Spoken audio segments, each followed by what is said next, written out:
வாங்கப்பா. அதாவது மலரும் நினைவுகள். இன்னைக்கு வந்து என் தங்கச்சிட்டாவை பகிர்ந்துக்கிட போகிறேன். அதாவது எனக்கு வந்து 86ல் கல்யாணம் முடியும் போது எங்கள் அத்தையும் எங்கள் மாமாவும் என்னை விருந்துக்கு அழைச்சிருந்தாப்பா. என் நாத்தனா வந்து என் மேலே ரொம்ப பாசமாக இருப்பா. பாசம்னா பாசம், அப்படி ஒரு பாசம் பார்த்துக்கோங்க.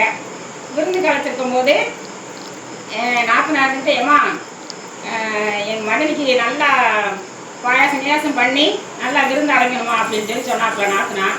சரின்ட்டு எங்கள் அத்தை எங்கள் மாமா என்ன பண்ணாங்க தெரியுமா, சோறாக்கி அப்பளம் பொரிச்சு கூட்டு வச்சு அதை வச்சு இதை வச்சு நல்லா சமையல் பண்ணி விருந்துக்கு அழைச்சிட்டு போய் பாயாசம் ஊற்றும் போது மருமகளுக்கு இடுப்பு வலிச்சிடக்கூடாதுன்ட்டு இடுப்பு நல்லா பிளக்கணும்னு சொல்லி மாமாவும் மாமனாரும் மாமியாவும் என்ன செஞ்சாங்க தெரியுமா, நல்லா உளுந்தம் பாயாசம் காய்ச்சி குடிமா குடிமா குடிமான்னு குடிக்க சொன்னாங்க.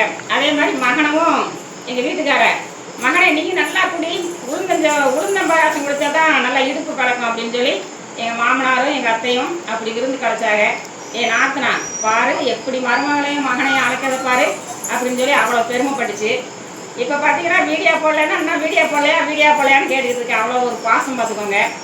ஆகாத காலம் வந்து ஆளுக்கு ஒரு தேசமானோன்னு இப்போ அவங்க ஒரு பக்கம் நாங்கள் ஒரு பக்கம் கிடக்கும். இருந்தாலும் அந்த பாசம் எப்பயுமே ஒரு மனசுக்குள்ளே இருந்துக்கிட்டே தான் இருக்கும்.